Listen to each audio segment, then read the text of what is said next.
Well, says the mic is on. I really hope it records. Alrighty.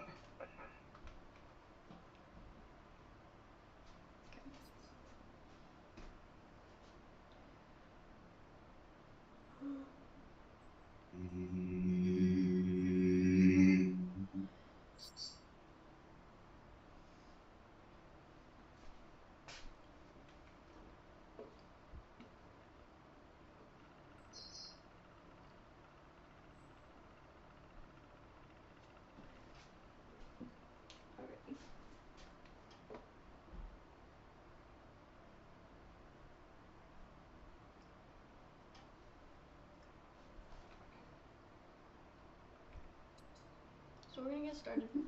We're gonna do today standing up. Oh, there was something I was wanting to discuss as well.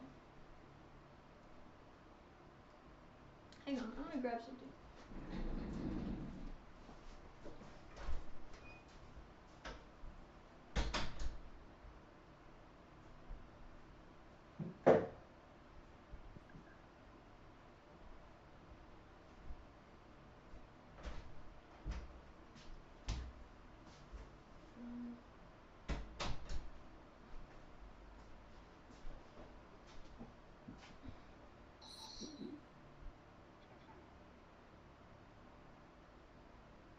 Okay.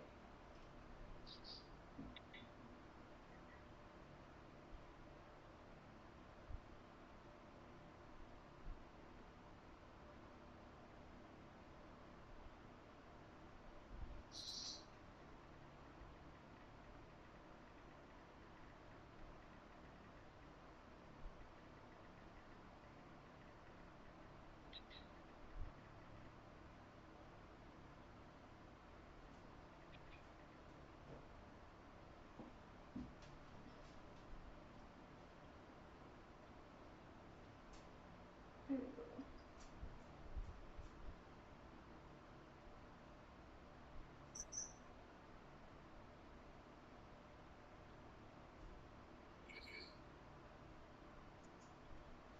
So, as we dive into the body work today, we're gonna notice the areas we get tension in and how that relates to what we struggle to give and receive. Okay, so everything in the front has to do with giving, the back has to do with receiving. For this first breath, I want everyone to tell me where you feel tension at so we can kind of talk about it. Okay. Because since we're all at our baseline, I'm assuming none of y'all did work today. This is going to give us the best idea of the energies we're kind of dealing with and just tends to show up for us again and again. And it's usually you'll find that area of attention tends to be the same place. So, what you're going to do for the first breath, I'll give Azella a moment. I'm Okay. So, we're gonna inhale, do the mouth, make the gasping sound. Okay. Make the breath as full as you can and hold it. Okay. Just see where the pressure builds up.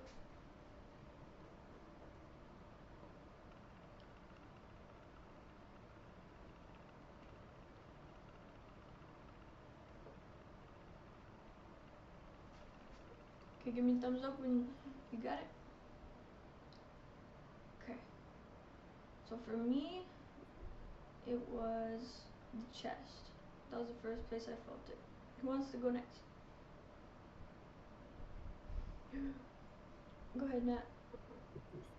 back of the neck. Okay. Azella? The back of my neck. toward the shoulders. Gavin? Yeah, I'm in the back of my neck, and then like it goes down to the center of the spine. Okay. Wow, y'all are sharing the same thing. Yeah. We got perfect group. So, so the back of the neck. That's where I'm gonna pull out my notes. The back of the neck is listening, struggling to receive information from the world and your own inner guidance. Okay. Interesting. That stands for a reason. And then I'm curious what mine was. Giving unconditional love and kindness to others. Maybe the love I've been giving is conditional more than I thought. Because when you want like an outcome out of giving anything to someone, it's not a pure intention.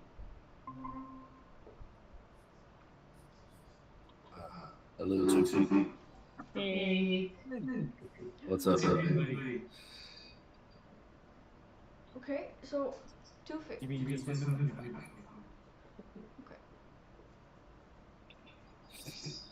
I'm curious what his will be. That'll be interesting if it's the same. Yeah.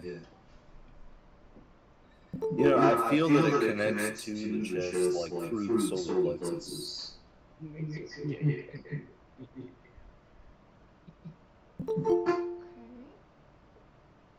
Hello.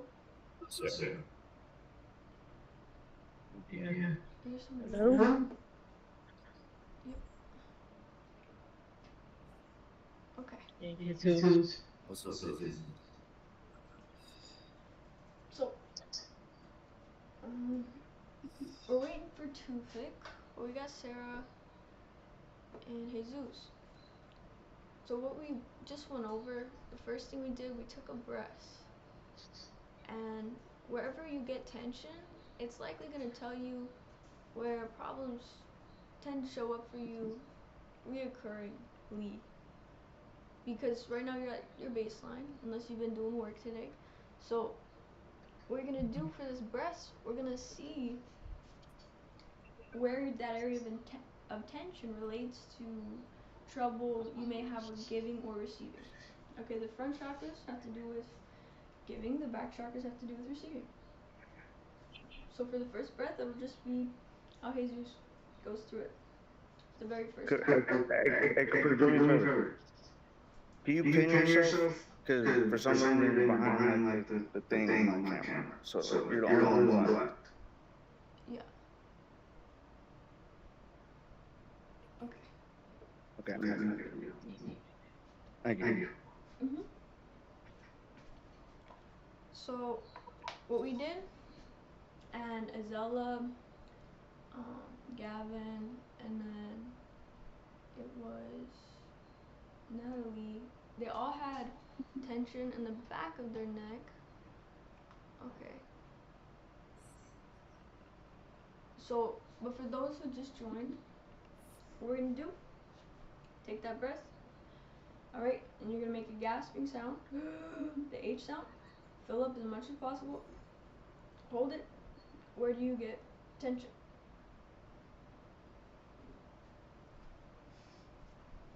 Alright, give me a thumbs up when you're ready to share. I'm good. Okay. You can share first, Jesus. I'm good. Oh, you're good. Okay. So the front of the stomach has to do with willpower, giving your effort, boundaries, and individual identity. Okay. Now, who else is ready to share?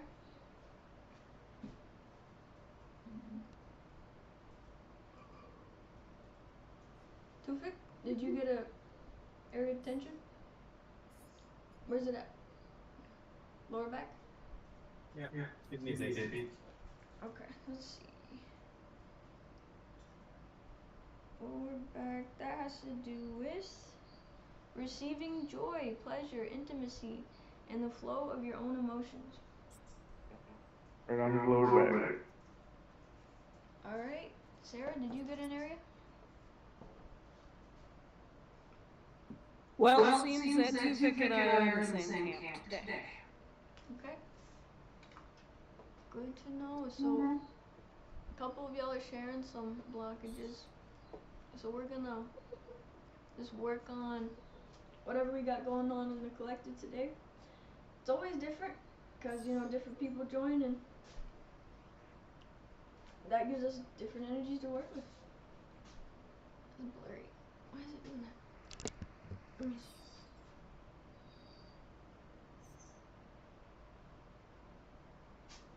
Does it look blurry? A little bit. Okay, that's better. Alright. So, take me to the vibration of the collective. Group.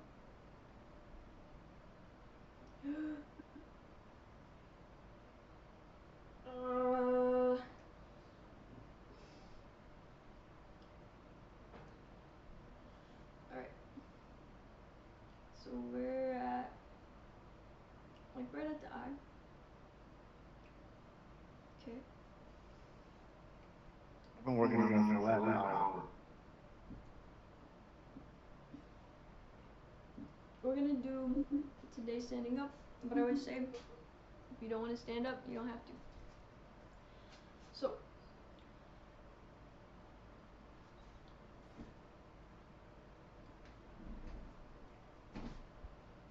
first one, we're gonna connect the throat and the heart.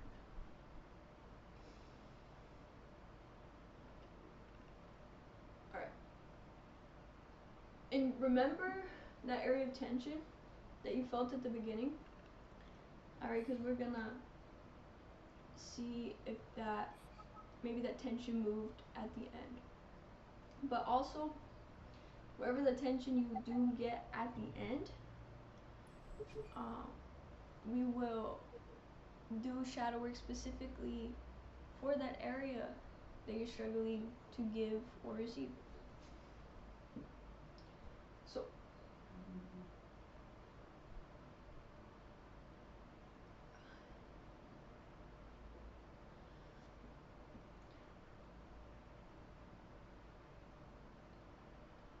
what we're gonna do first, for this first exercise, open your jaw. Okay? But kind of feel the tug on your tongue, connecting into the back of your throat. Alright? Let's feel the tension in your chest, squeeze it. Now breathe in.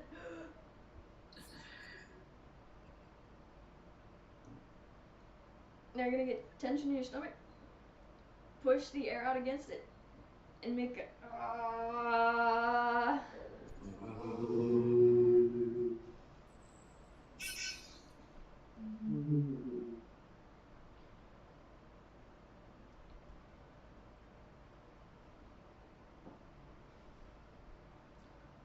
Everyone feel that open? Okay.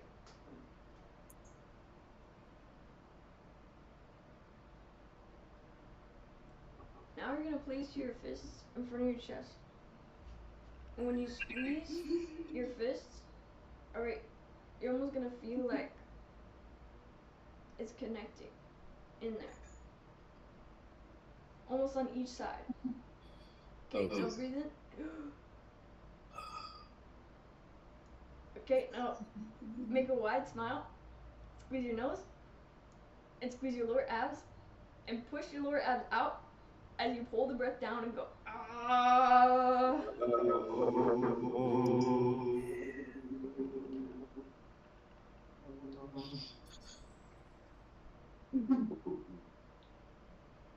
Actually, got right on my area. Good shit. Yeah. You got one too, don't you? Yeah. Oh, like the same spot, like goes straight through me. We'll get that. Yeah. Or a spear or something. Right. Now you're gonna raise your shoulders up, but you're gonna connect your palms to the sides of your jaw by squeezing them. So squeeze your palms and your jaw. What do you mean though? Like how? So squeeze your palms, tilt your No, wrist I got down. that part. Okay. How? Now squeeze the sides of your jaw just by pulling your jaw down until you Okay. feel the tension. Okay. Okay, now squeeze the center of your stomach and your chest. Okay, now breathe in. Now you should feel it in your forehead and your stomach. Squeeze them both and make a ah.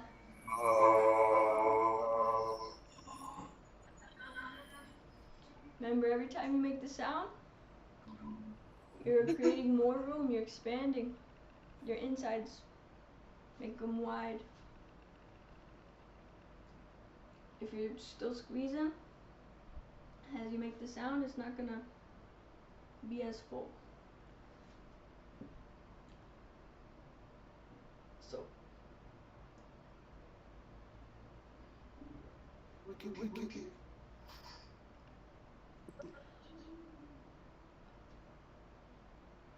okay, now if you tilt your chin up and place your hands almost where it's angled to where the tip of your fingers are facing the back of your neck. Okay, flex your thumbs, all your fingers as well. Chin is up. Pull your jaw forward until you feel tension through here. Then breathe in.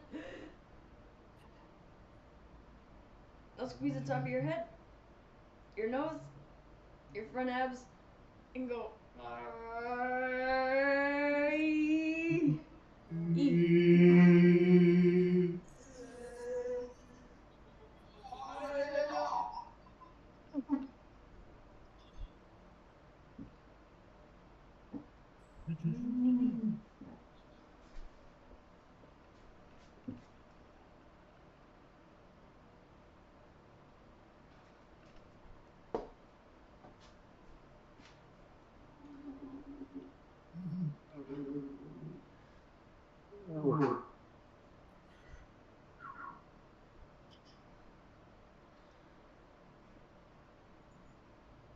You're gonna raise all the muscles up on the top of your head. Okay, have your hands facing down towards the top of your head. Pull your jaw down. You're gonna feel a pull on your chest. Okay. Now breathe in. Now squeeze your mid back and your butt and go.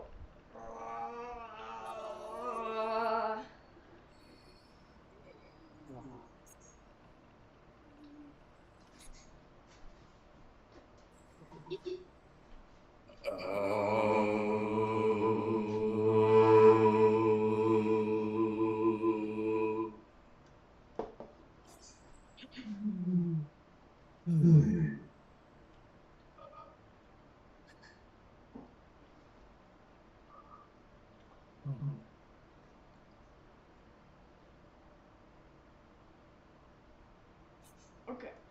If you open your jaw again, pull your shoulders back, face your hands out. You're gonna feel into your chest. Squeeze your forehead. Squeeze your mid back. And squeeze your legs. And go.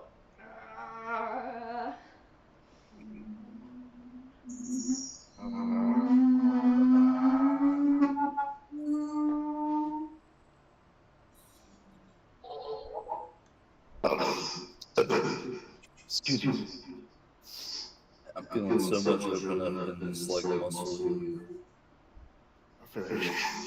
Yeah. I think like since I have a big blockage here, how I'm finding all your guys' blockages is through this. Yeah.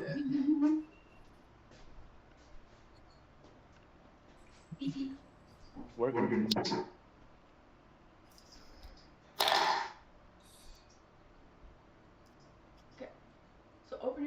squeeze your forehead, the sides of your head, and your lower abs. Make sure your spine is straight. Now squeeze in your sides, like under your armpits. Wait, you said squeeze your what, forehead and the sides? I already said it all. Breathe in. Now, squeeze the top of your head, your stomach. Pull your jaw down and go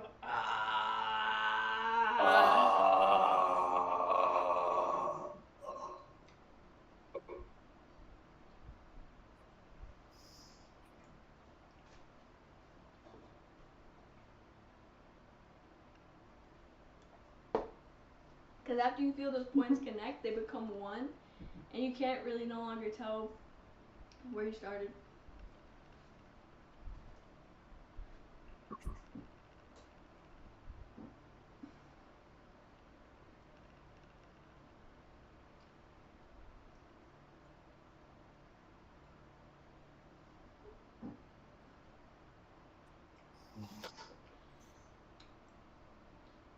Okay.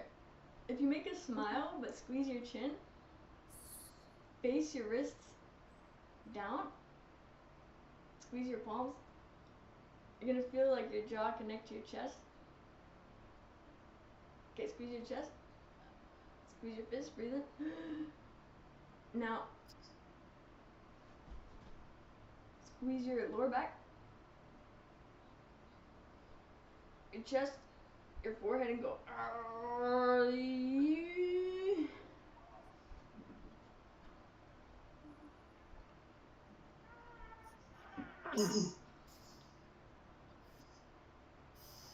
I remember how exhausting it was at first to have to squeeze all those muscles,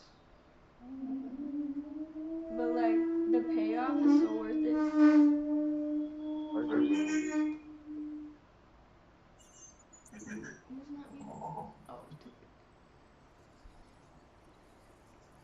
Yeah, so like in the first, think back to your first session with Jesus, and just like those areas you are weak at, how difficult it can be to even feel them.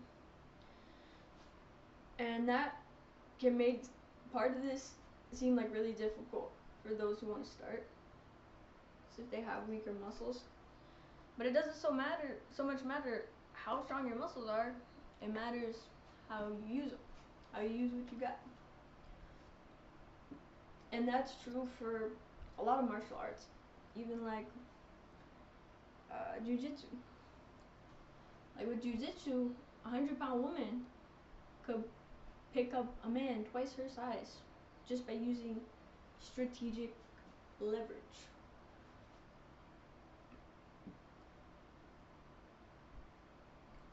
So, now, if you put your hands in this position, point your pinky and your thumb out, pull your shoulders back, you're going to squeeze your mid back and your shoulders, and then feel it go to your chest. Use your jaw to pull into it if you need to. Now breathe in.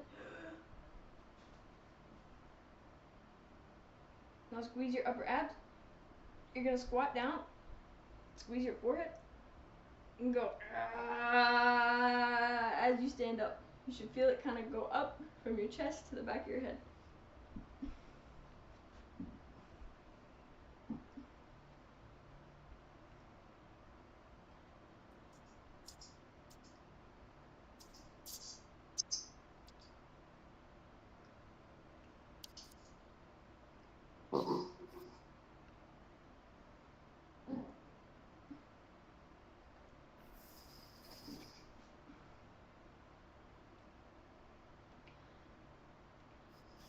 Okay, so if you point your index finger down, flex all your fingers, especially your thumb, you're going to feel your thumbs connect to your stomach. Squeeze it, breathe in. Now, squeeze the back of your neck, but pull your chin in and go almost like a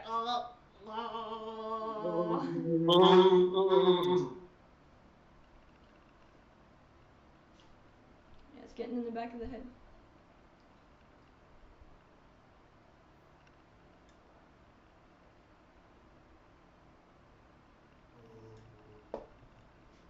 Oh, Zella.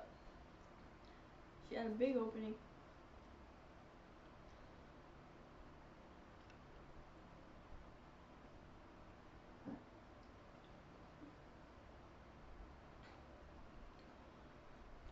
Yep, spit all that out if you need to.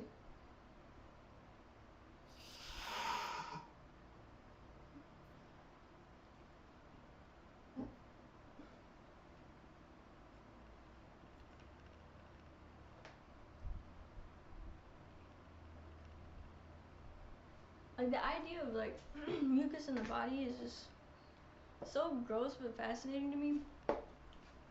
Just how like that's the number one thing that literally slows down your perception, like how fast you perceive time. It slows down your physical body. It slows down everything.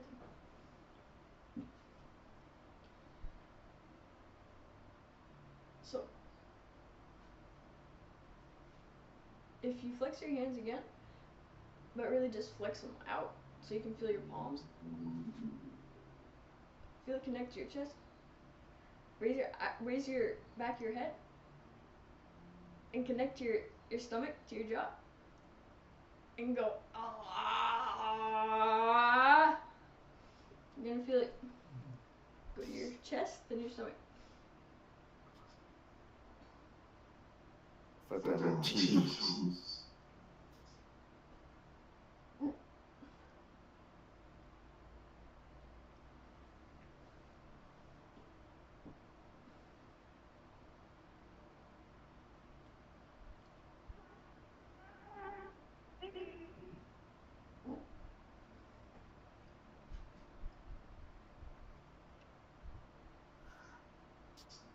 But yeah, it is crazy thinking back. My first session with Jesus, he would tell me to squeeze my stomach or something like that, and I just wouldn't feel it at all. And I was like, how is this doing anything? But it just gets stronger and stronger.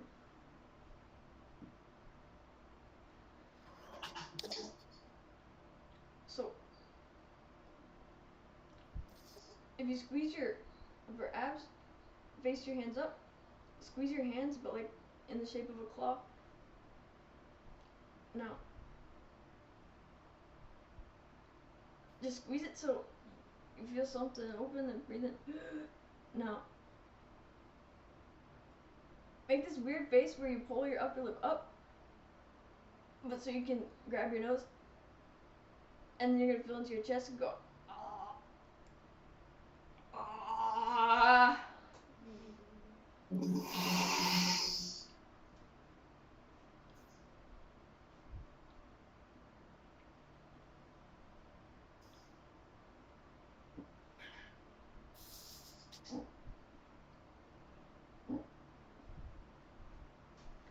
And if any of you get any pain, it's nothing to worry about unless it persists.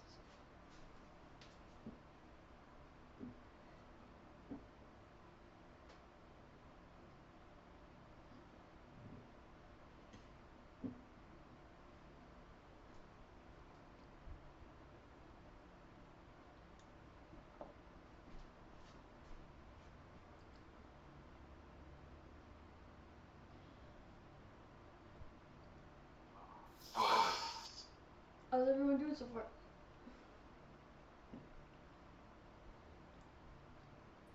Very warm.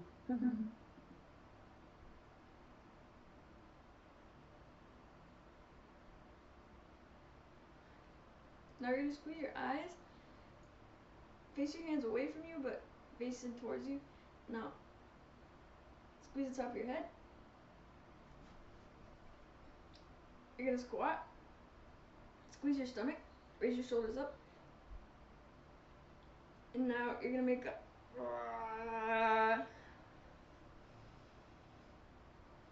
and you can stand up as you make the sound.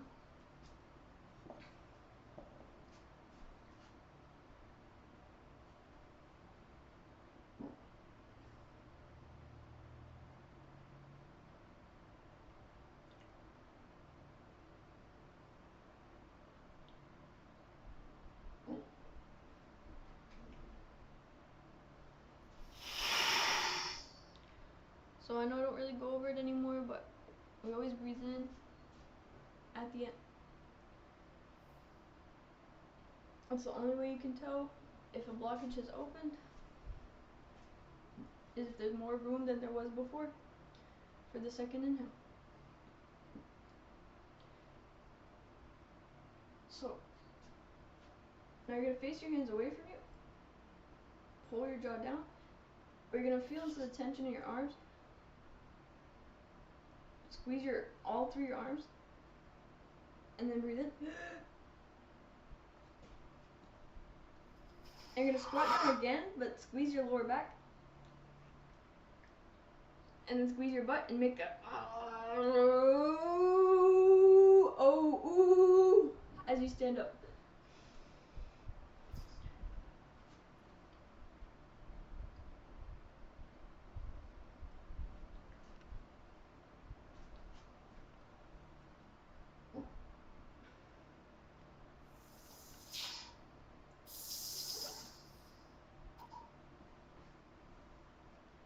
Trying to find new ways to engage the legs without like having to fucking move around too much. Man, I had to learn how to engage the jaw with no teeth. That was great. So we're gonna go side to side. Each time you lean one specific way, you're obviously bending your knee. Alright, I could probably tilt it down. Okay. Okay, but as you bend your knee, you're gonna feel into your opposite hip, and you're gonna kind of lean away from the knee you're bending. So we're just kind of do it back and forth until you start to feel the tension in your hips, and you're just gonna pull on each side as you go from one side to the other. And when you feel something start to kind of open, breathe in. Now, squeeze your eyes, squeeze your chest, squeeze your nose, and go. Feel it open in your head.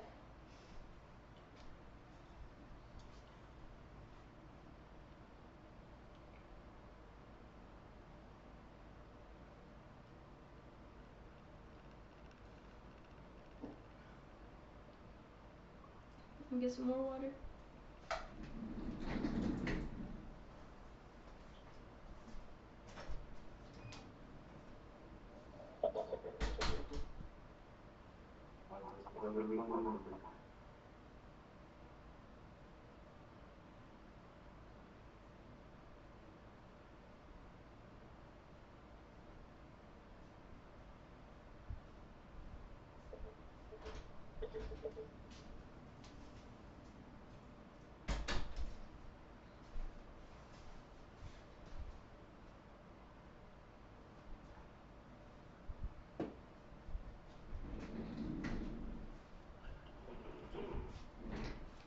Alright. Did everyone feel that open up in their hips?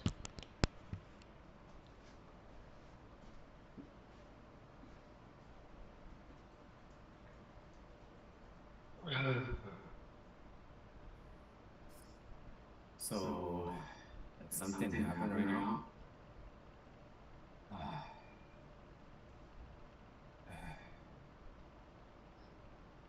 It's like if my energy started wrapping around my nail button and started pulling on it, and it started going down, and open up here. I was about to throw up. Did you hold back or throw it? Throw that shit up. Throw that shit up. For the rest of you, we're gonna move on. So, for this one, I'm gonna have you put your hands on your hips, okay? What you're gonna do is you're going to kind of push down on your hand, like you're leaning over. Okay, so the opposite shoulder will be raised higher. Okay, and then the hand that you're using to kind of push you to the side, you want it to kind of connect where your jaw's connecting. Alright, but you're just gonna pull open your throat more and more as you go to each side, feel the tension in your chest and stomach. And you're just gonna kind of be able to pull open a deeper blockage, start expanding it in your chest, and then just breathe in when it opens through your nose.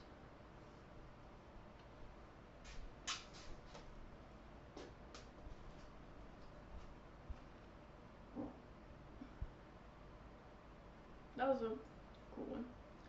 I felt like my whole energy shift.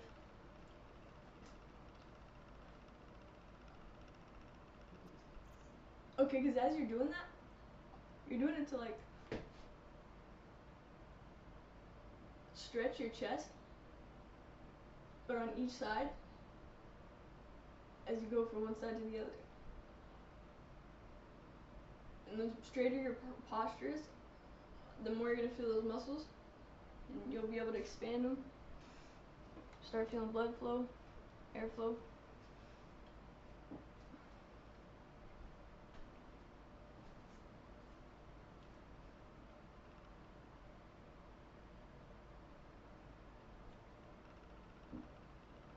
I feel like my vision.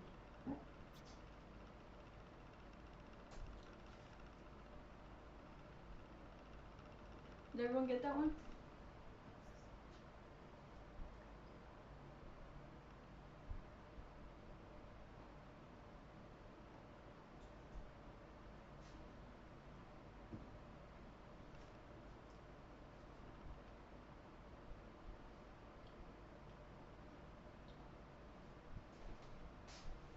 Okay.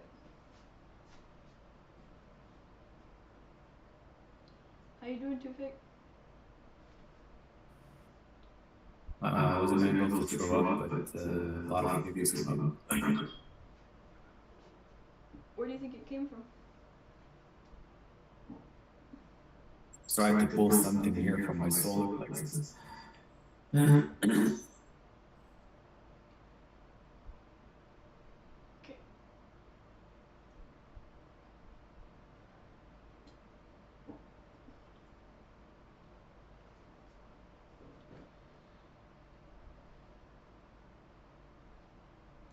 Okay, now for this, your hands are going to be above your head, but facing down. Okay, but as you pull them down, you're going to pull your head up. Okay, but open your jaw before you do it.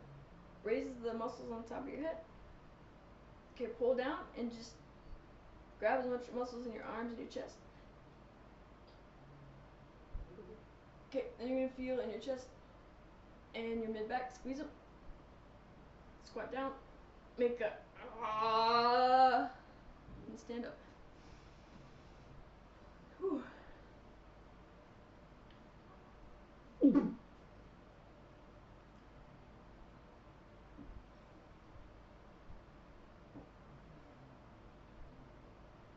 Looks like Natalie's channeling.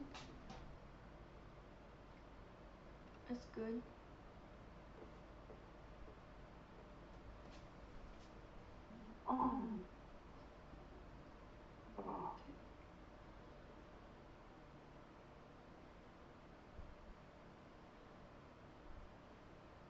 Okay, so now for this one, you're gonna raise your shoulders up, pull your index fingers in.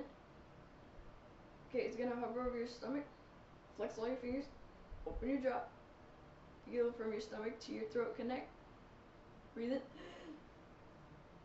Now, put your ring finger down, face them out, squeeze the back of your head, your nose, your forehead, and your mid-back. Make a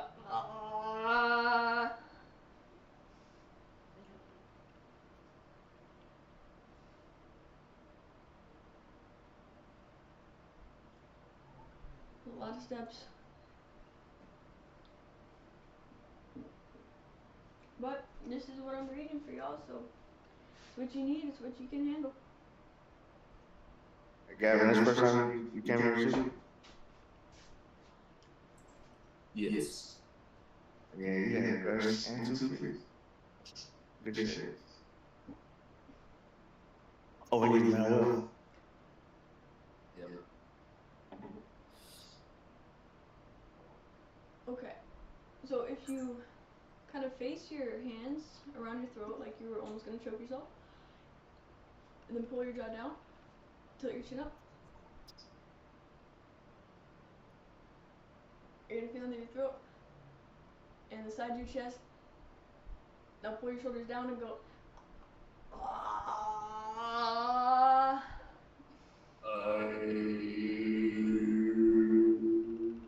Make sure you're flexing your hands.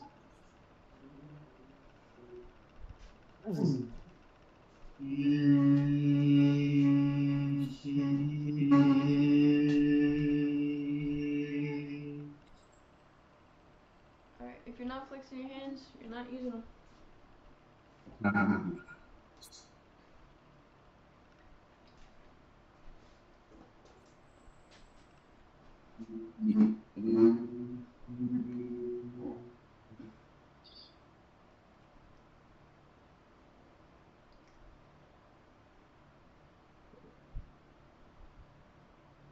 Okay.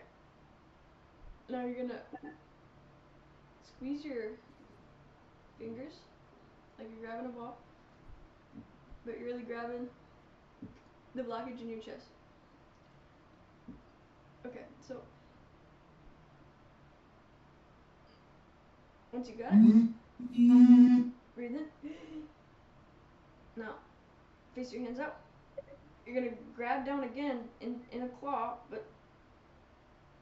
and then you're gonna feel something in your stomach, in your mid back, and go.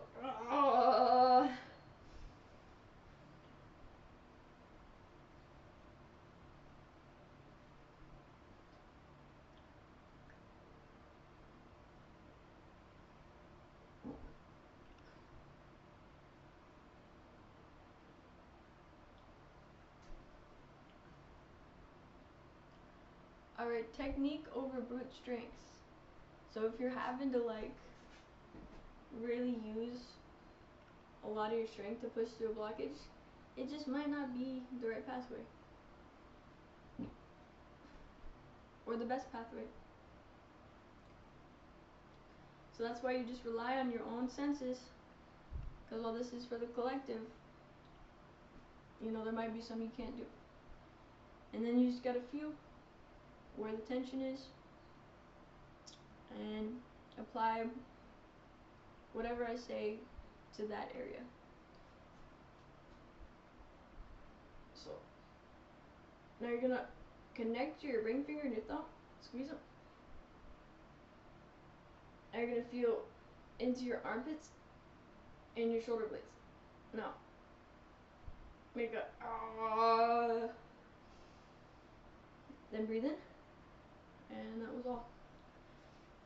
I didn't do a first breath for that one, but you should feel it, because once you squeeze the muscles, you're still holding on to something, so whatever breath is in there, it'll open it.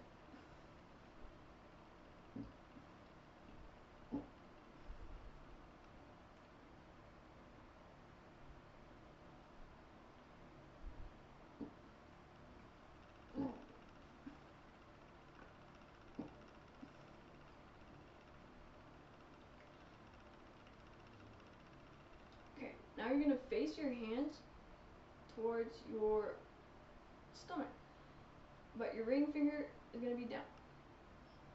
And as you flex your fingers, you're gonna feel how they pull into that tension. Pull your shoulders back. Okay, I'll squeeze it all the way. Breathe in. Now,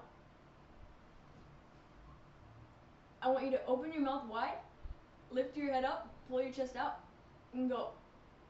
Ah, ah, ah, ah.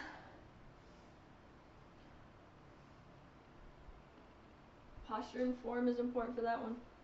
You really gotta pull your arms back. I almost felt the sound get stuck.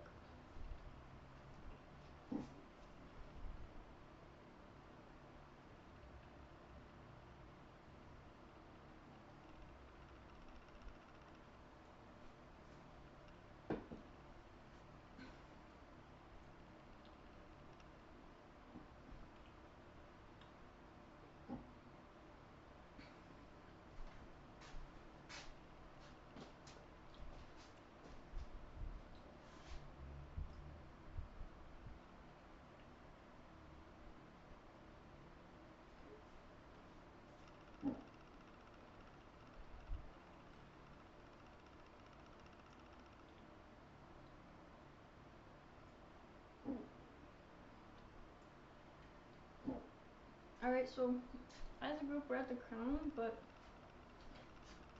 let's see if we can get it open.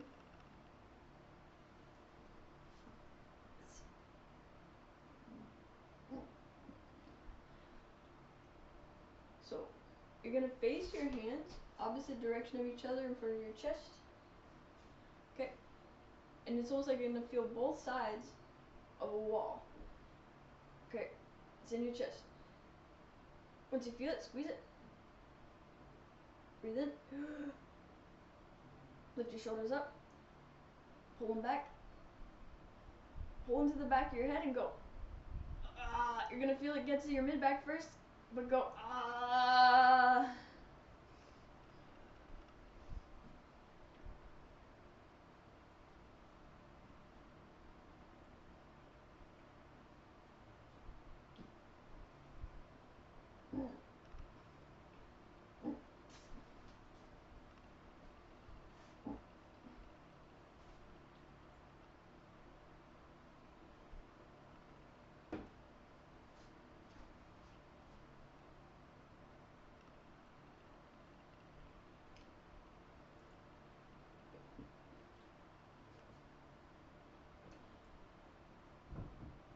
Okay. So if you pull your jaw down, squeeze your cheeks. Okay. Squeeze your wrists. Make sure your arms are in this position. You're gonna pull on your throat. Squeeze your eyebrows. And then you're gonna make it.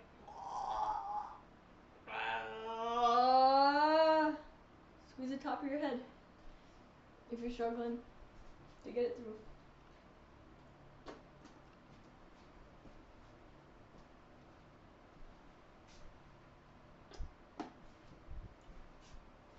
I just felt like a bunch of fluid like run out from my nasal passages, and then my ears started stinging.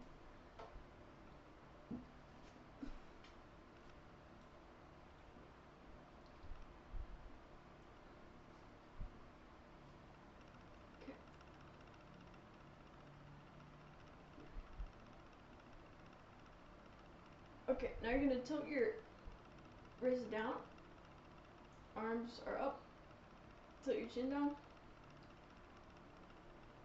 You're gonna feel a point in your chest, squeeze your cheeks, your forehead, and go.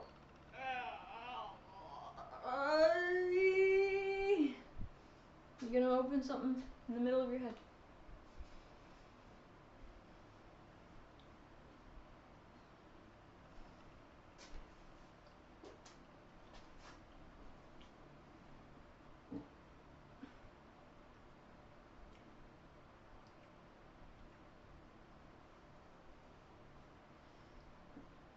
Alex is over there playing the piano.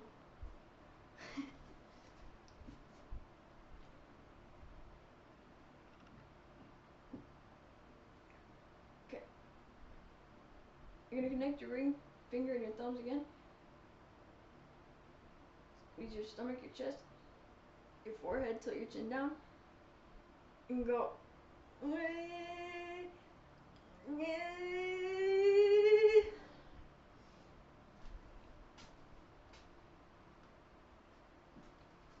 It was more like a like an I.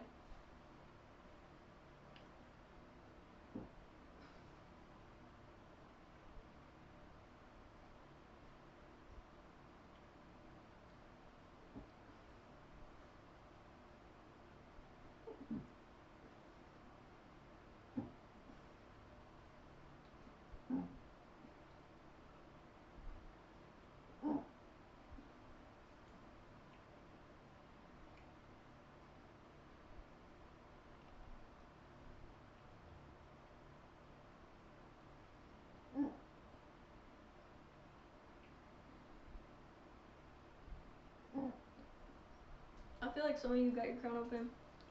Maybe a couple you didn't, but I think the majority of us are there.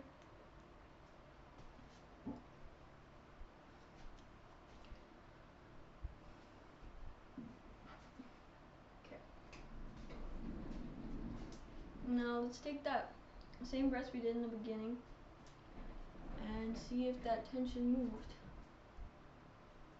So, Alex, you're gonna want to do this because this is gonna be a part of the shadow work we get into.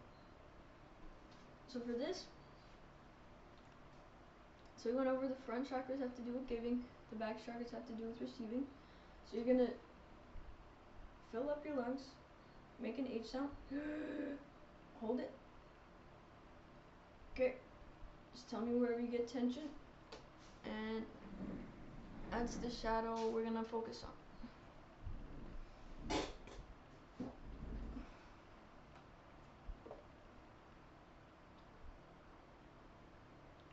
Okay, Alex, did you get tension somewhere?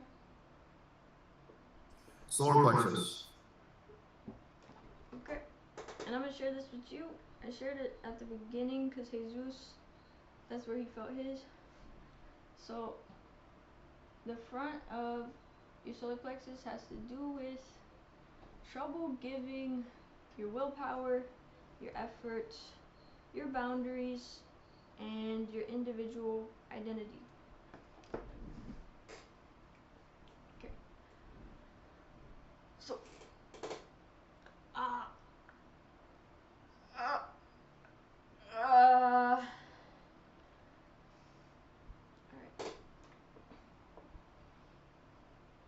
We're going to, okay, so everybody, did you'll take that breath? Who wants to share next?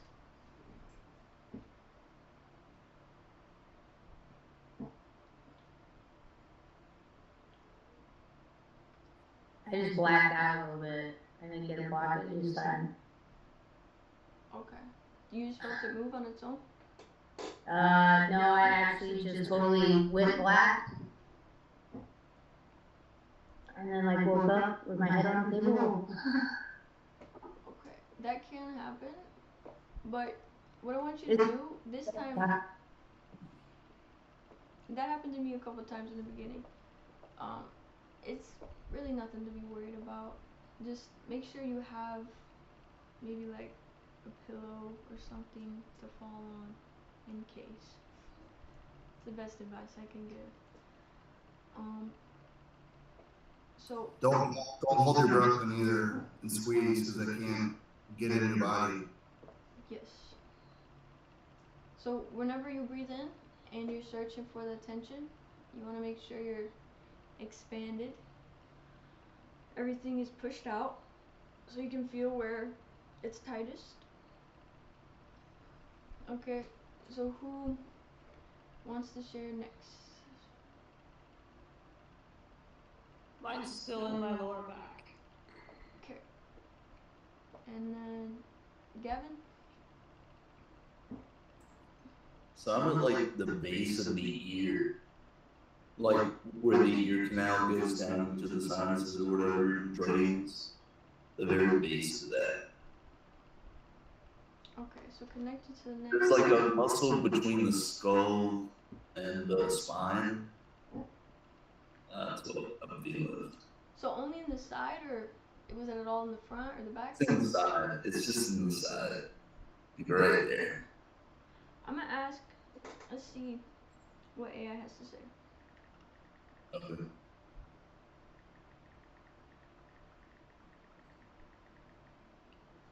Let's see. The sides of the throat often act as the brakes or the tension bars of our expression. Okay, if you feel blockage or sharp tension on the sides of your throat, it typically correlates to the conflict of choice and flexibility of truth. A blockage here suggests you are having trouble giving yourself permission to see multiple perspectives.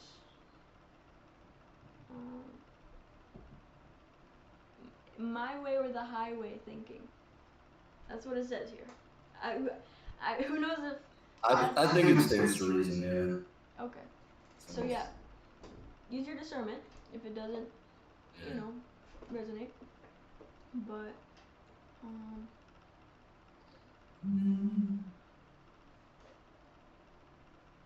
so we're gonna take a 5-minute break. Actually, no, I forgot about Azella, what was yours?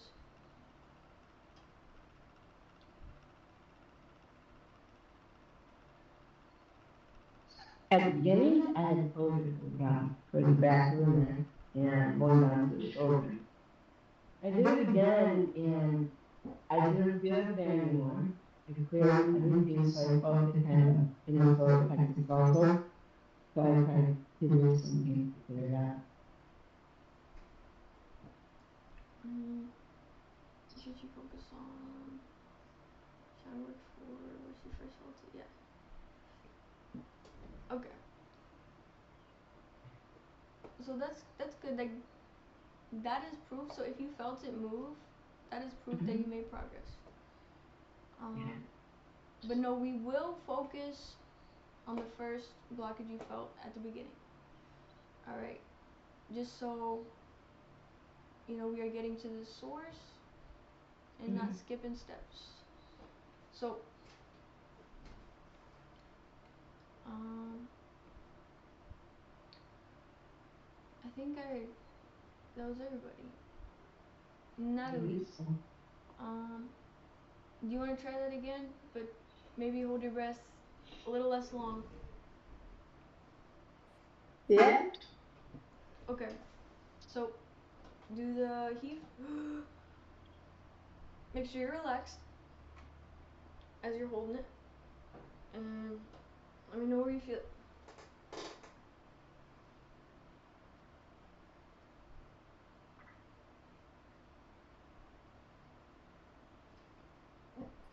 Lower right back, like under the ribs. Okay. And then you felt it in the beginning where? And the back of the neck at the base of the skull. Okay. On the right side. Yeah, I made a mistake with saying we'll focus on where you get tension at the end. So wherever you got tension at the beginning, that's what we're gonna work on. So we're gonna take a 5-minute break, and I'm gonna get ready for that portion. I'm gonna go over to the other room and get things set up. See you guys there.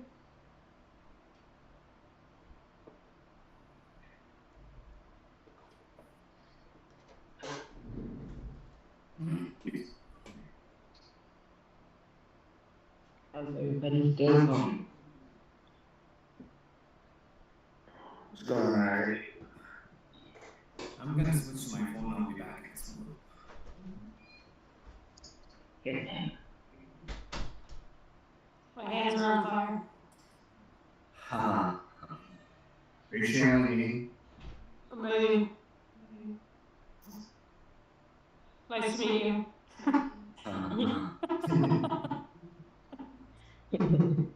Hello. It's me. Is it me you're looking for? I don't know the rest of the song. I can see it in your eyes. Yeah. I can see your smile. Hello. Oh, yeah. It's me. It's me. You?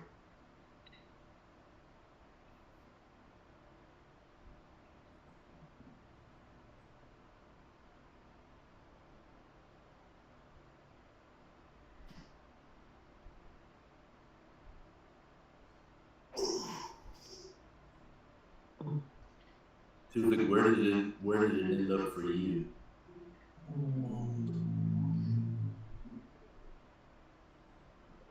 You're still muted. It started activating my third eye, but it went like straight in the middle of the head. Yeah. And in the middle of the head, there was something just starting to twirl and pull on it, and like pull, and it just started going down.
Keep your head straight.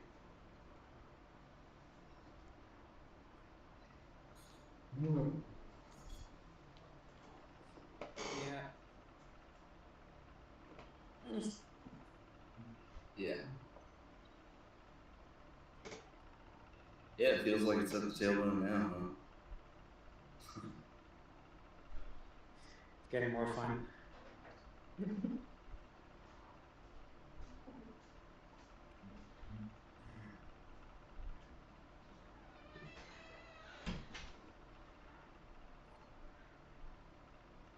Hey Gavin, I don't think I showed you these, you know?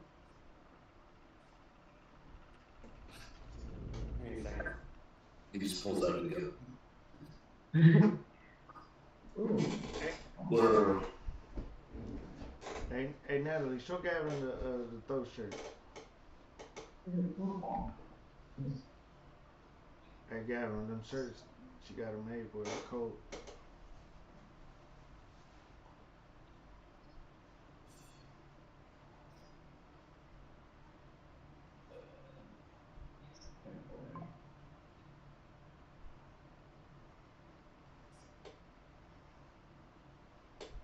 Oh, no fucking way.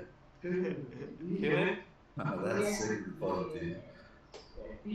Look at that. I want one of those.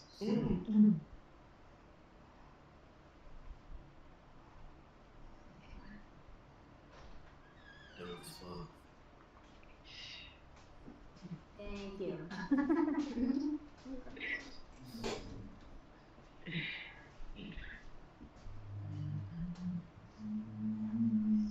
Oh, they go on your hands. That is. Yeah.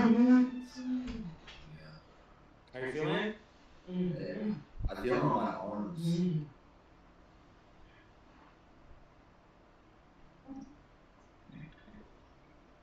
It's crazy. How much The you one got? that Alex has. $20 each. I'll pull it out later. We can do that big one. Oh yeah. That was cool. Yeah, that big ring one. I loved it.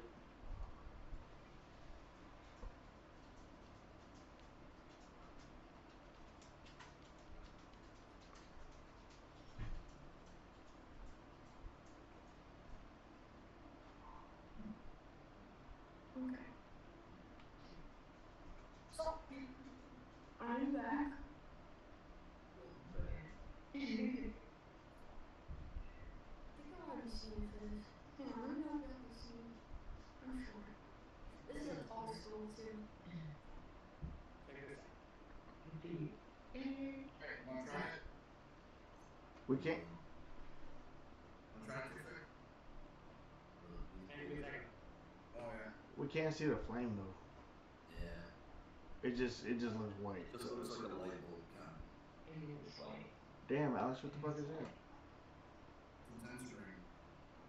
It should be hula hooping in the whole way.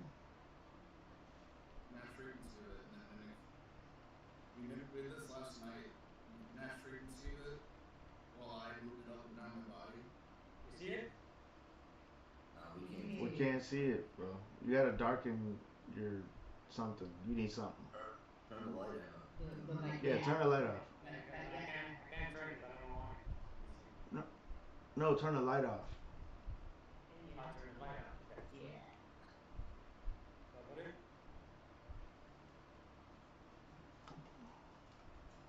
I think you gotta turn all of it. You can't see shit, bro. Don't worry about it. I'm sure you're doing awesome. I'll make it dance. Go ahead, Capri. So, today we're going to talk about the shadow of self-hate. Pretty heavy subject, but I want to grab a journal, something to write on. For this first segment, I'm just going to talk to you about an experience I've had with self-hate in my life.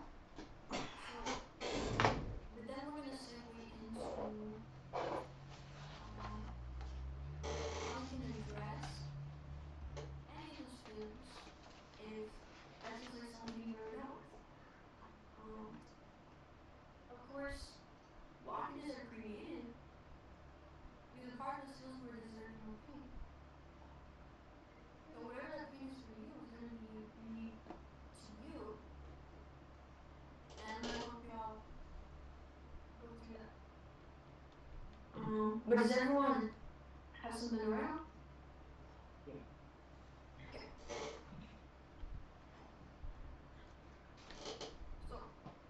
So, everything written here, so I'm going to read it off.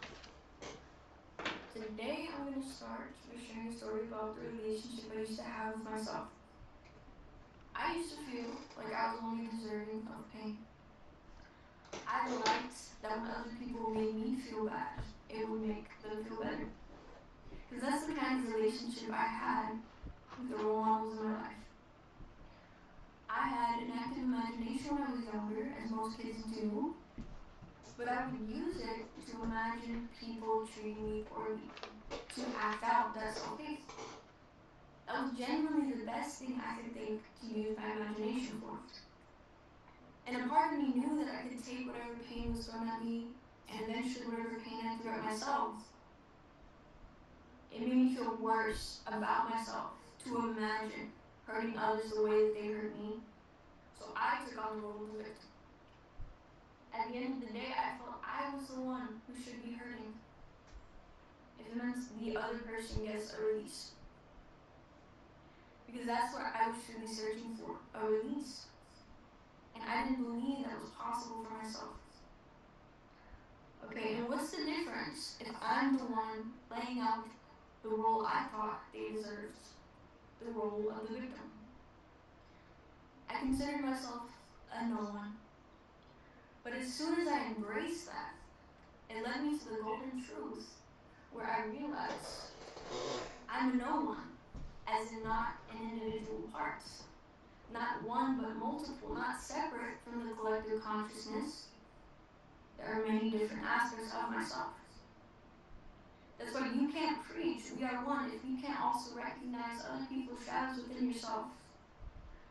All the answers lie with the truths you don't want to face. Okay, a truth I didn't want to face was that I hated myself, right? Because how does that help me build connections now? I'll tell you how.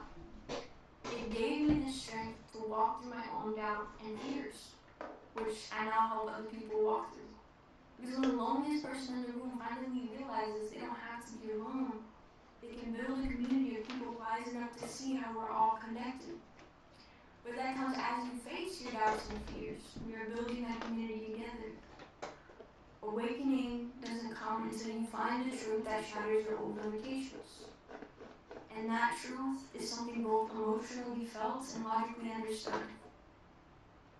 So a big part of my awakening was realizing the pain that I carried was not just my own, it was collectively shared and created.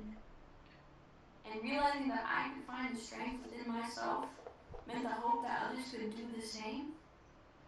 It also gave me the wisdom to know that choosing strength is an individual choice, not a lesson to be instilled. Only you can decide what you are worthy of. That is what awakening is all about, choosing to be worthy of what you desire by investing into yourself. Having the strength to pull yourself out of the darkness, which unfortunately normally only happens when the only light you can find is the light within yourself, because reality is only reflecting pain. And when that happens, you are forced to shed light on the darkness or let the darkness overcome you. Sometimes we let the darkness overcome us for so long we can no longer outsource the light at all. We no longer enjoy the things we used to. We have no motivation or energy left for ourselves, and we're forced to become self-focused just so we can function enough to keep ourselves alive. Who has ever felt like that?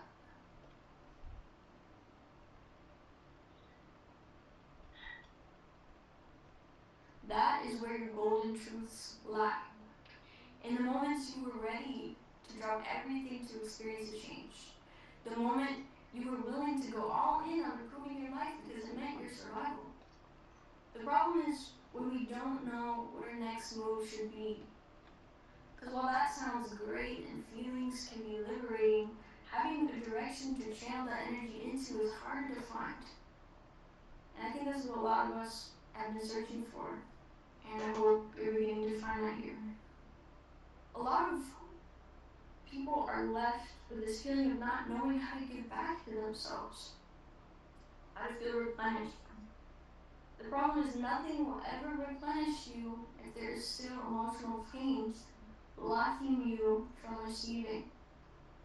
Emotional pain becomes encrypted and compressed into the body over time, and it takes on the form of physical pain. Because physical pain is really the lowest end of the emotional scale. The two are not separate. When did we start believing there was some big contrast between emotional and physical pain? Because someone would have to hit me hard to make me cry, but say the right things to trigger my shadow, and you get a reaction just the same. So we already know there's a correlation. Trigger my shadow, I cry, physically hurt me, I cry. That's why emotional boundaries are just as important as physical ones. Emotional boundaries are there to protect you from the internal pain that can develop into something far worse over time. So a big part of this too is creating a space where you can confront your shadows on your own terms, instead of falling for the illusion that your shadow is the ruler of your reality. So we have to find when and how those emotional boundaries were crossed so you can prevent it from happening again. If you let your boundaries go across for too long, you can begin to believe you're deserving of that pain you experienced. Whether it's physical abuse, emotional abuse, doesn't matter. It still has the power to create a belief that you will hold on to, that this pain is something you deserve because you couldn't escape it or find the strength to walk away from it. Okay, and the belief that you are deserving of pain is more dangerous than anything. You are the cause and the effect. Your power was never taken. You gave it away when you fed into the illusion of what you think you're meant to experience. Whatever assumptions you go into life with either carry a frequency of abundance or lack. There's no avoiding that when your assumptions become a feedback loop for your reality. You have to go from I deserve this because it's what I'm experiencing to I'm experiencing this to show me the importance of something better. And that's what people in the manifestation community mean when they say you want your shitty life to happen the way that it did. Because assumptions create your reality, and assumption is just a repetitive thought that resonates as truth both emotionally and logically until it becomes a belief and becomes your reality. It's like training a different kind of muscle. That's why some people robotically affirm, I love myself, I love myself. And hey, that might work if you've been doing shadow work. So you can increase neuroplasticity to rewire your beliefs. But your new belief has to take the place of an old limitation. If your new belief isn't manifesting, it's because there's still a contradicting belief you're holding on to. You really have to go in. You really have to go all in. Who's ready to do that? Let's go.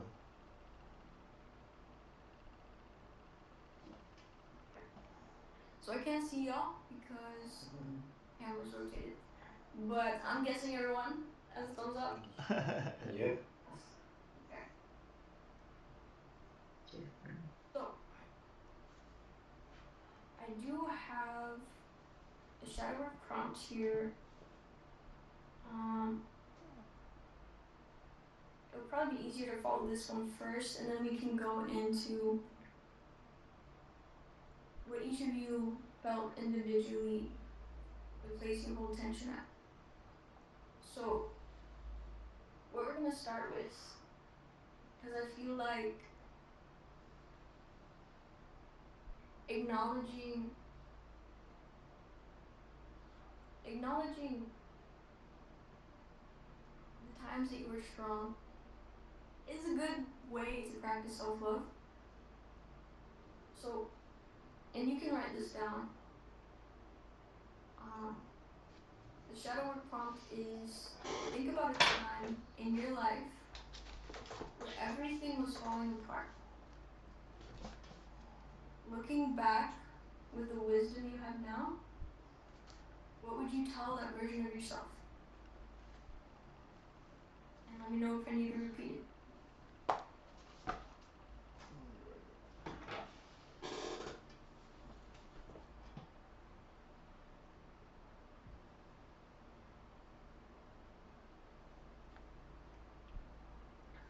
So I'm gonna give you guys a good 5 minutes. Just really think about it. Write it down or think about your answer. And if you guys are comfortable, we're gonna share what we come up with.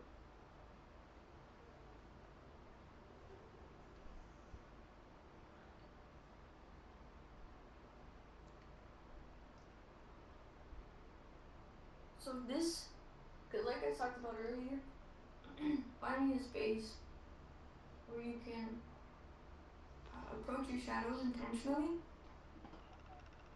is important. And I hope this can be that space for you, but you are not obligated to share anything that you're uncomfortable with. And giving yourself the space to even ask yourself these questions and answer them truthfully, that is enough. That is enough to just acknowledge yourself.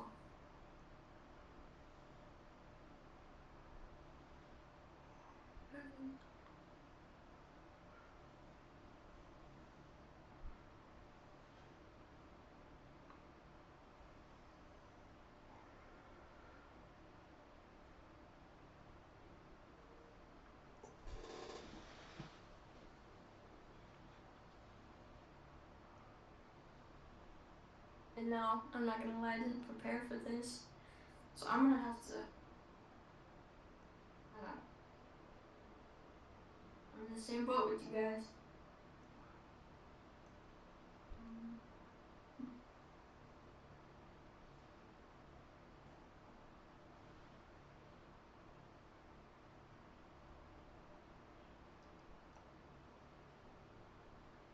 This is why I really like writing something out can do so much more.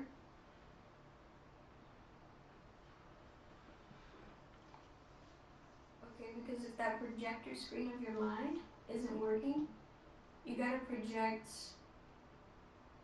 whatever you got internally onto something. And it makes it easier to really know what you're dealing with when you get it out on paper.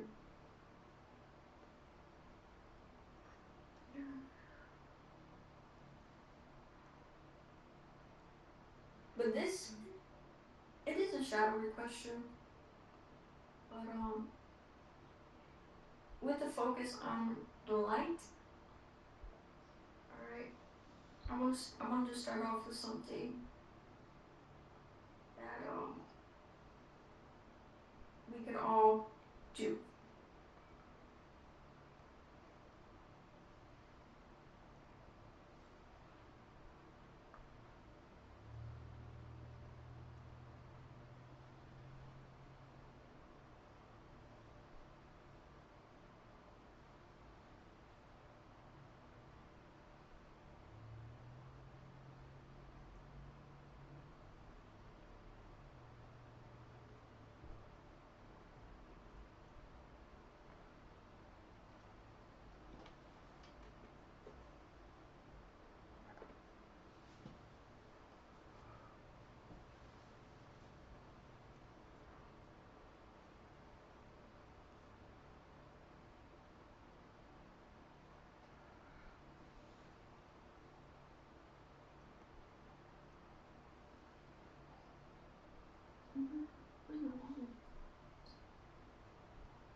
Okay, who else finished writing? Give me a thumbs up.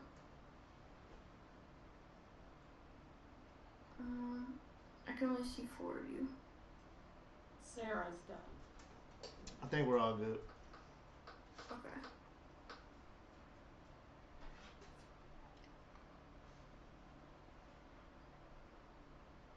So,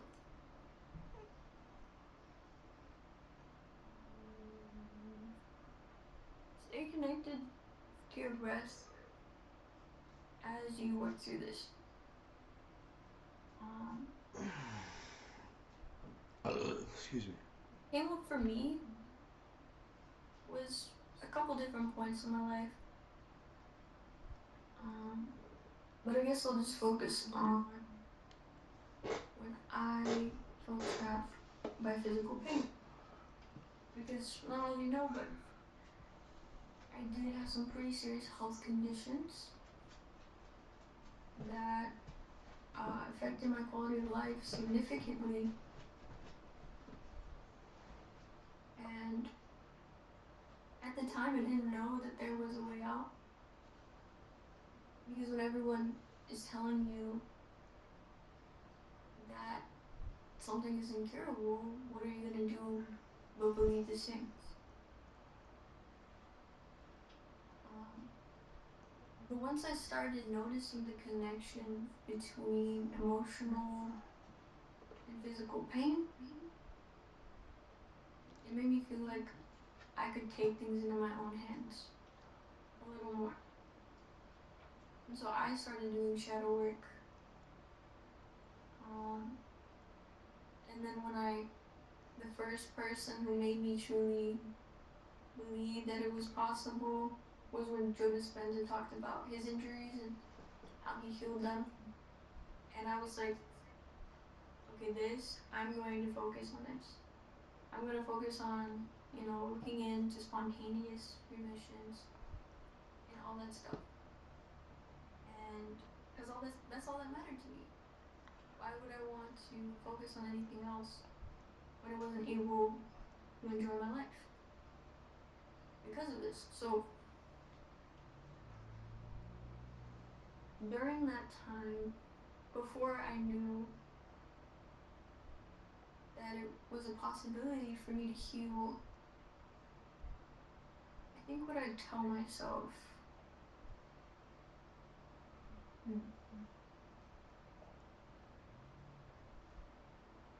is that pain is there for your growth.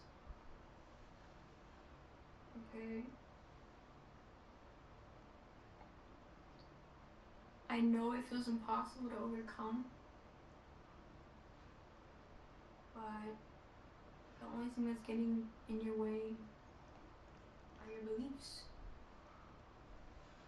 And once you take it upon yourself to believe in yourself, regardless of who believes in you,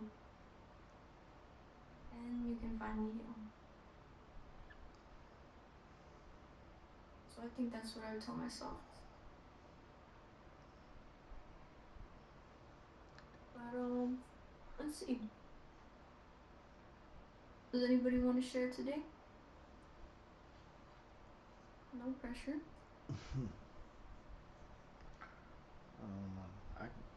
Let's see. I guess I can go first.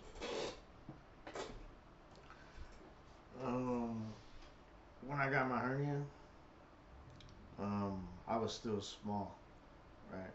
I was just out of college, like wrestling and shit. probably like 2 years after. Alright, so my body's still good and shit. And I tried to go play football a little too hard, and then boom, my abs shot through. And I would tell myself that this is gonna kickstart your journey, because I'm still trying to figure it out, but the pain is what pushes me. So it's a blessing in disguise. Kind of what Capri said too, but just enjoy the ride. That's all I would tell myself. Enjoy the ride, because you're not gonna physically enjoy it, you know. But that's all I would tell myself.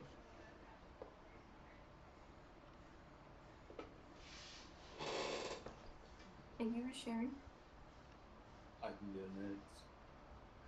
Go for it. So what came up for me, I had just gotten out of high school and I moved in with my girlfriend that I had at the time. And I had kind of like placed all my bets on that, right? Because like my family didn't really do much as far as like preparing me for the future. So I moved in with her, and her dad took me in to work in this factory. And I was like, yeah, this is probably my only ticket, right? So because I felt like it was my only ticket, I endured a lot of like emotional abuse in that relationship.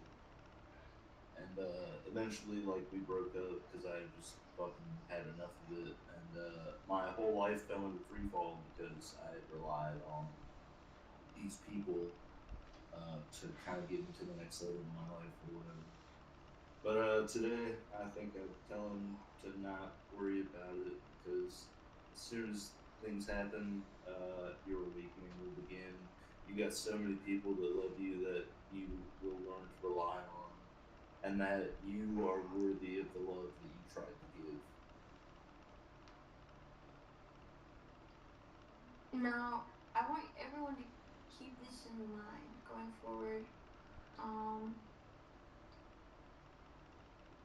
so I want y'all to think, what is the truth that you felt like that version of yourself was protecting you from? For example, let's say you're in a toxic relationship. So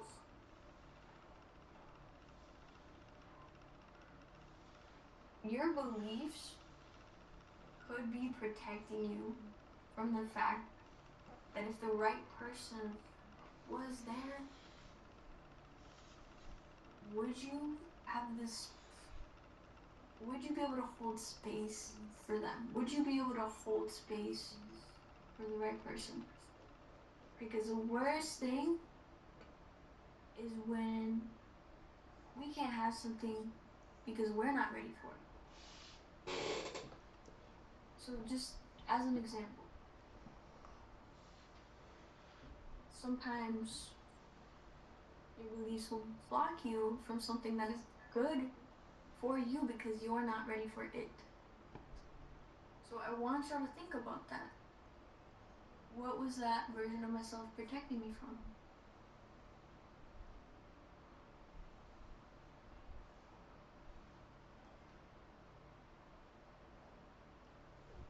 And you can write it or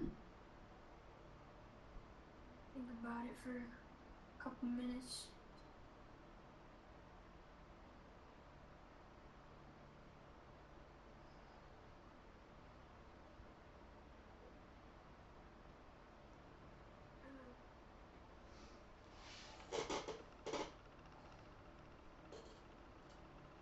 And then some new people gonna answer this time around. I can answer on this one. Whenever you're ready. So me personally, since I had to kind of fight for being seen in my family, because they were all too busy with their performance they were having, right? Um, I became to feel entitled that if I started doing more, I would receive what I put in.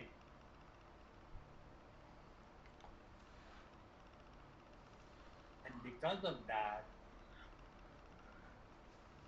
I was not seeing the receiving, and I was just investing in giving and waiting for an outcome of receiving instead of like exploring the receiving that I was investing.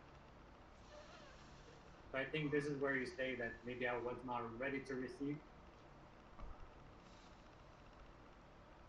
Right, because we have to make space for both.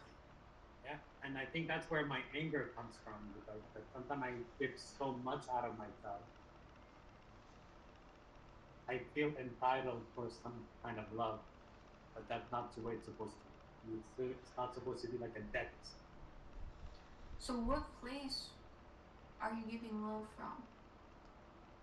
If it's from a place of, there's a difference between assuming and expecting. So Okay, what I started doing for myself is I started looking at myself. The difference between assuming and expecting. Expecting something, if you expect something and it doesn't happen, essentially, you've just proved yourself wrong. Okay, because you see the opposite of what you expected. When you assume something, you are almost delusional, because it is, an assumption is a part of your beliefs.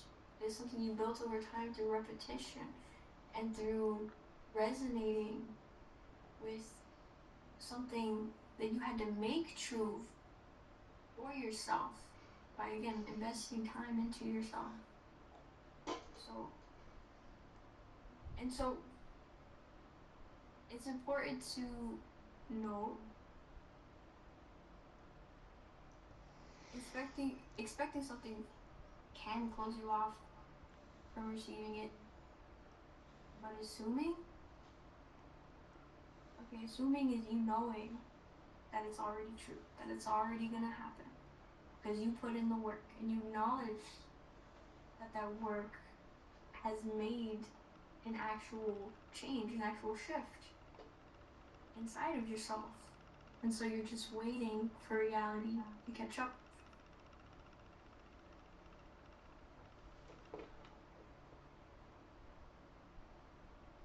And this is, I think, where the balance should be. That if the rest is not following, it means maybe you're not in the right place.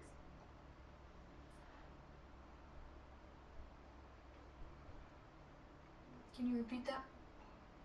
I feel it's important to know also, like, when to let go, because sometimes you could be like trying to row in a boat that's already leaking. So you got to make sure that that person is also trying to grow, not the way you expected, but at least that they're trying to grow, not staying in their old mind state. Because then they're not ready to receive anything either. You're just giving for nothing. And sometimes reality will hide the fact that you don't know how to face your intuition. Because it's harder to face that truth than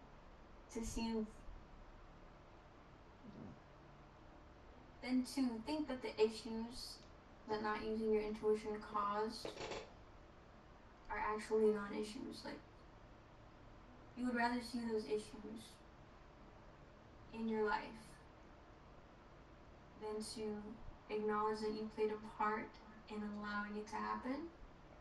Alright, because when we think about abuse, alright, usually it starts with emotional abuse in toxic relationships, then it escalates into physical abuse. So if you weren't able to acknowledge those red flags, okay, part of you is responsible for how Self-abuse. it played out. Because you stayed somewhere and you were just avoiding everything that was going off, all the red alarms. And I think this is where we should also ask ourselves, what are we avoiding in ourselves that we're trying to fix into others? Because if we're staying and we're insisting to redo the same thing, but differently, and just to try to get the same result, you know, like, what are you avoiding from yourself that you're trying to push on that somebody?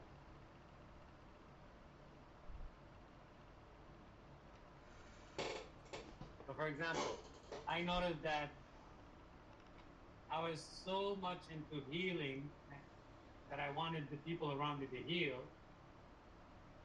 but I forgot that I've already healed, but I'm not jumping into the next state, the next step, because I'm still avoiding. And I'm keeping myself in this place where I'm like, oh, trying to heal everybody, and I'm avoiding my shit. And when you do that, you're really closing off the opportunity to receive, to connect.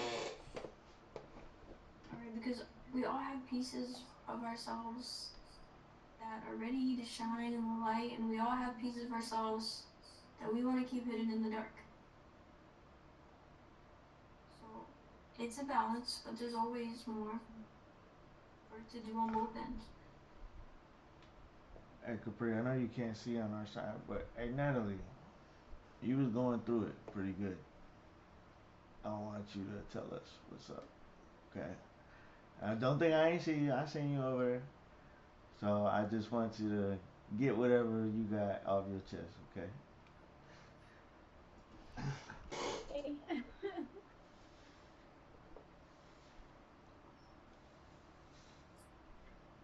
So basically my entire life, the identity that I built came crumbling down when I lost my children and had to face that I fucking caused it in some sense, basically, a lot of sense for being stupid. And all of the beliefs and things that I had didn't really matter. Because the air felt like dirt in my lungs. If I had to say something to me in that moment, I would say, I know that the world has crumbled and that this is the first time in your life where it's went black. You're strong enough to face this again. It's just in a different form. Because I also have things wrong with my body to where some days I can't do normal things. So like to me they kind of all added up when this happened. It like hit like a ton of bricks. And honestly the only thing that got me through was hope and love, because it was like drowning on air. And I didn't know what to do, and I had to get up every day and fight something new because there was no one to help me. And I ended up winning in the end. And I'm even in case law over it. But I struggle with it because my kids have problems from it. So I have a lot of anger. And I don't like really know how to let it go. It's good you can feel it. I can. My emotions are tied to my body, and right now that blockage is very intense. It's almost like being stabbed. Do you feel the anger now? I do. Where do you feel? In my lower back, all the way across it. Yeah. Okay. So there's a version of yourself that wants to speak to you, that wants to hear from you. And it's a version of yourself that was angry. And maybe it was because there was so much that you needed to do, and you needed to be so much more than you could be because there were things holding you back. And it felt hopeless, and it felt like there was no end. They looked at my kids and told them, "You'll never see your mom again." So a year and 3 months felt like an eternity. Because they were my identity. So I literally gave up everything. I quit tattooing. I got off all medications. Like, it was the worst detox. I went from not being able to do the dishes and dress myself and brush my hair. I had constant headaches when I first met Bob. And now it's gotten so much better. So just think about someone who was in a completely different set of circumstances. They would have saw that time. Let's say if it was just like some addict's mom who really didn't care to be around her kids. Okay, she would probably see that time as a vacation. I don't have to deal with these kids. Now, obviously, you can't expect yourself to frame it that way. You have love for your kids and you want that connection to them. That is perfectly okay. But what reality was showing you was that you have to know how to have that love for yourself so you can show them what love is to the fullest. That's actually why I changed my life. I went from 350 pounds down to 175. We changed our diet real heavy for the last, it's now 6 years. We do the gratitude and positivity stuff, and I started learning all this stuff with you guys, and it's really helped a lot. But I do hold anger. It's the hardest one. Do you feel like that anger is aimed towards yourself, or maybe just your circumstances? I think it's towards myself, because I didn't see any of the red flags, and I helped people who were homeless, and they made a false call on me, and so I felt like, I don't know, robbed, I guess. How else to say it? But it's something I struggle with, because it's one of my hardest triggers so my youngest, she cries every night at bedtime because she wants to be here with me, but she also wants to be with grandma because she was small enough when she was taken. So when that happens, I have to figure out how to help her while still helping myself. It's not always the easiest task to do. Can we try something?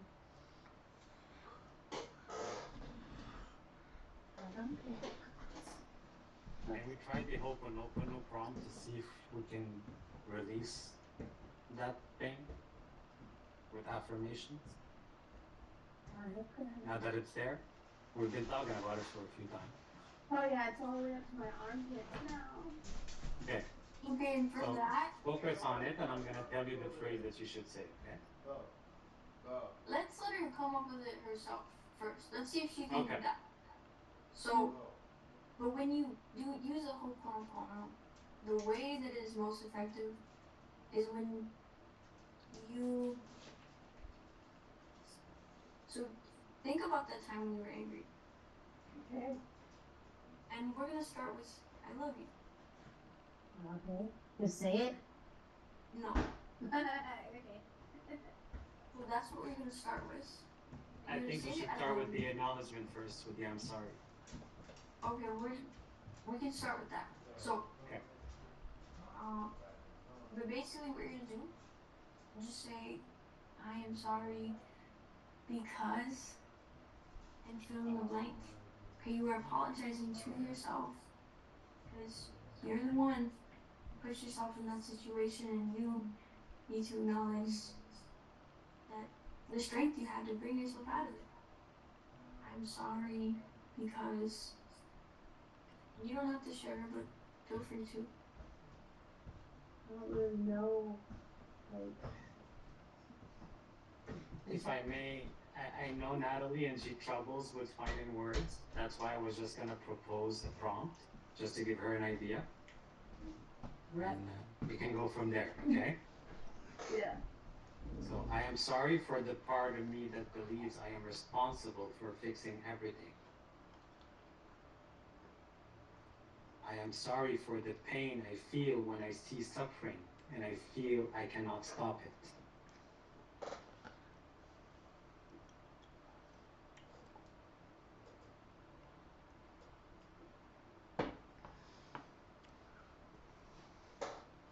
I encourage Natalie, say it out loud.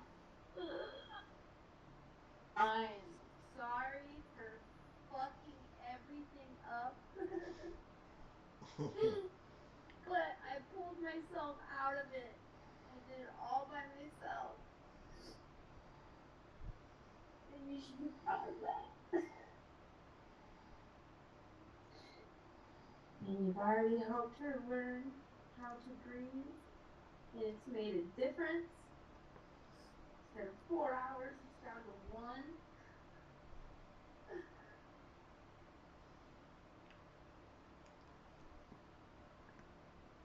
Okay, so now we're gonna focus on releasing the self-judgment. And we're gonna say, please forgive me. So, please forgive me for judging myself so harshly. Say it.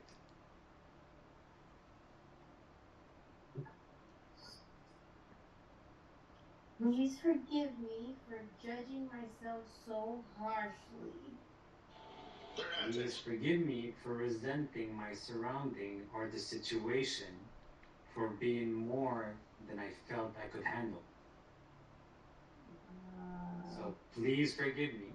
Please forgive me for resenting the decisions that I chose to make in the moments where I was fucking hurting and lonely. Good. So now the gratitude. Thank you for showing me how much I care. Say it. Thank you for showing me how much I care. Thank you for the reminder that my peace is the first step toward helping anyone else. Thank you for the reminder that my peace is the first step. The first step before helping anybody else. Now you're going to return to this state of compassion and you're going to say, I love you. I love you, Natalie. I love my willingness to help. I love my willingness to help in the size of my heart. I love the person I am. I love the person that I am. Even when I am tired or uncertain. Even when I'm tired and uncertain. Hug yourself. And stay with it.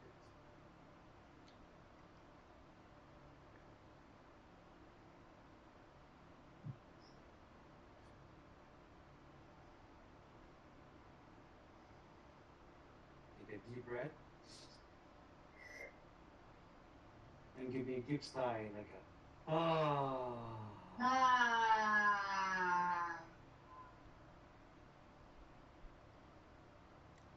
Another one.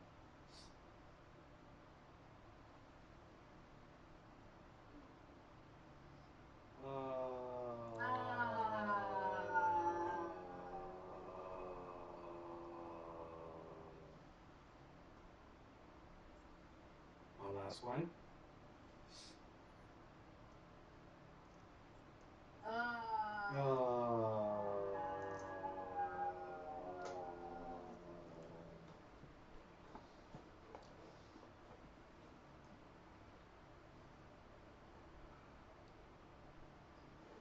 So, Natalie, you took some really big steps today towards releasing that.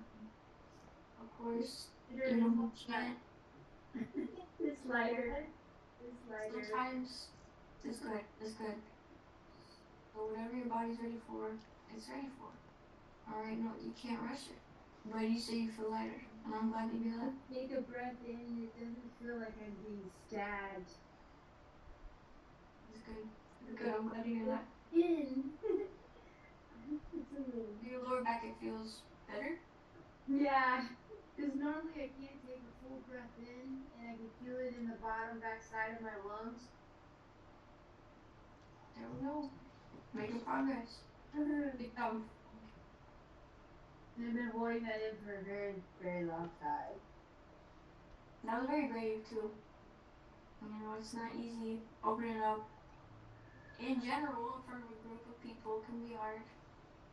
But it does feel liberating.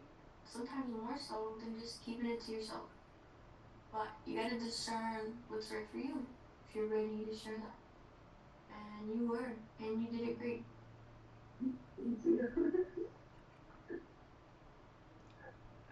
Hey Sarah, we haven't heard from you. Did you want to talk? Well, you know, not really, but yes, but no. That's where I'm at. Okay. Do it. Also, maybe. So, Want them to refresh you. I cave, it's fine, free. So, I can't. I'm literally talking to myself 3 months ago. And, I'm basically telling myself that I'm gonna be just fine. The divorce is for the best. Your mom passing away is you gaining another angel. You need to continue looking into why your body hurts and asking questions and trust yourself. You have all the answers. And sometimes when you don't listen and run right past the red flags, stop, drop and roll, walk away.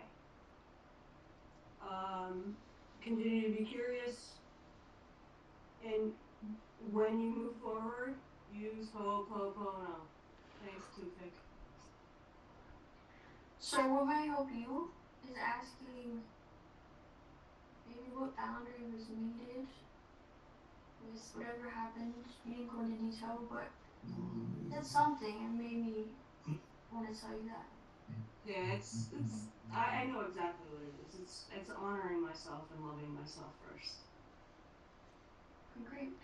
And to be honest, even in the past 3 months, the situation with my children, and I want to share this with Nat so she understands, is the more that I work on myself, the more my kids reflect that. Meaning, the more they are stable and able to sleep through the night and able to handle situations. Just 2 years ago, my oldest was in therapy because she couldn't do things. But it was because my significant other and myself were on completely different wavelengths. And now that I know what I've been doing to myself this whole time, I created this so I could remember what I'm capable of doing. And that is fucking awesome. So, tears are great because they release. But you have to remember the power that you have. And that would be the message I gave to my person 3 months ago. Right. That's gotta be really difficult seeing like the rawest reflection of yourself, your own kid, and not being with someone on the same page. about how to raise them. That sounds very difficult. Well, we were on the same page. It's just we were on the same, not the same vibration. I'm working on myself, building myself up. Well, they didn't. So we just grew apart, and I understand that, and it's okay. It's better shit out there for me. There you go. Yeah. Or better amazing things. There's an old saying that says treasures are hidden under ruin. Yep. So, Burn that shit down. our gift. Yep.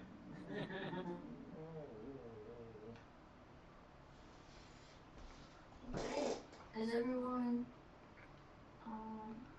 About you? when I did ask, that is going pretty deep.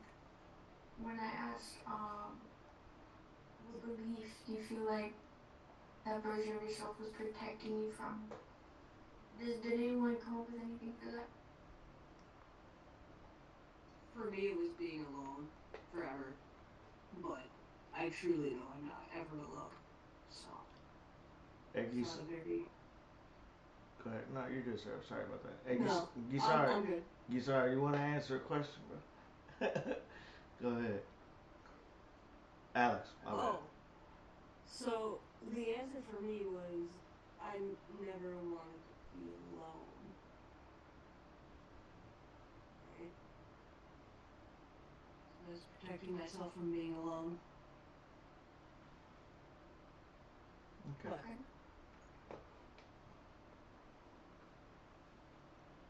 Alex. Go ahead. Give me 1 moment, though. I'm writing something down. Oh, my bad. I just ain't heard from you, so I was like, let you get the last question.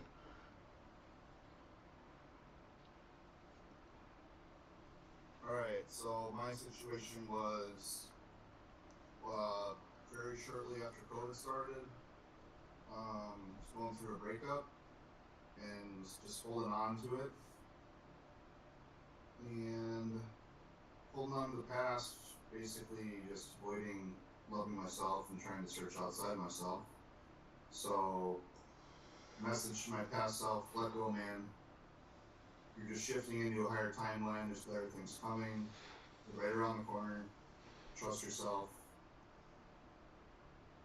And then that question that Capri asked, basically I was protecting myself from the fact that I didn't love myself and that I had love issues. I purposely isolated myself to avoid being heartbroken, basically.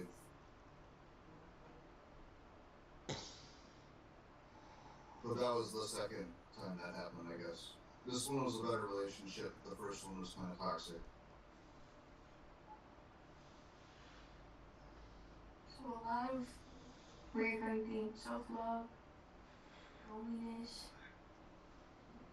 sometimes the most personal things are the most universal. Mm-hmm. But we covered a lot today, and I'm proud of every one of you for opening up, sharing. If you didn't, I'm proud of you as well. And I want to end things on a little more positive note. So, last thing I'm going to have you do is we're all going to fill in a blank, and I'll do it first.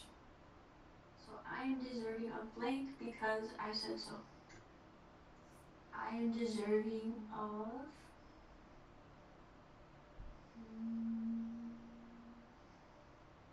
love because I said so. What's the next? Marcella? I'm deserving of love and abundance because I said so. I'm deserving of love and the attention that I give outward, inward for myself. I'm deserving of a pain-free life because I said so. Cool. I'm deserving ease, love, and appreciation. Repeat that. and deserved ease, love, and appreciation. I deserve peace, love, and happiness. Because I said so. I'm deserving of kindness, love, and respect because I said so. I don't know why, but it felt more powerful hearing y'all say it than it felt hearing myself say it. But I was like, I'm feeling this. I love the energy. Okay. The very last thing. Close your eyes. Alright. Visualize the truth you found in the dark today. And place your hand on your heart.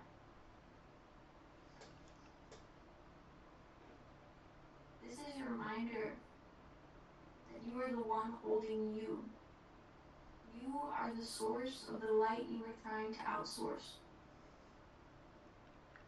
So remember that.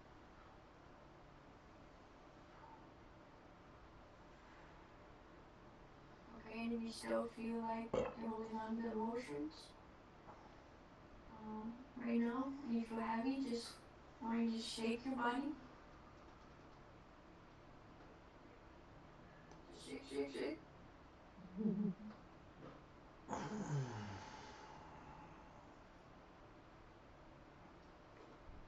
I don't want to take too much of your time or would help you guys with grounding, but does everyone feel overall pretty good? That's weird. Anything so great.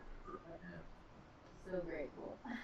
So is anyone like still struggling? Feel free to reach out. Thank you so much, Repeat. Very cool. Yeah. This is awesome. So, I'm glad y'all enjoyed it. Thank you. This is how my sessions are going to be from now on. So I look forward to learning more with you guys. Thank you for sharing. Everyone. Alright. Bye, guys. Bye, everyone. Bye, guys. Have a good night, y'all. peace.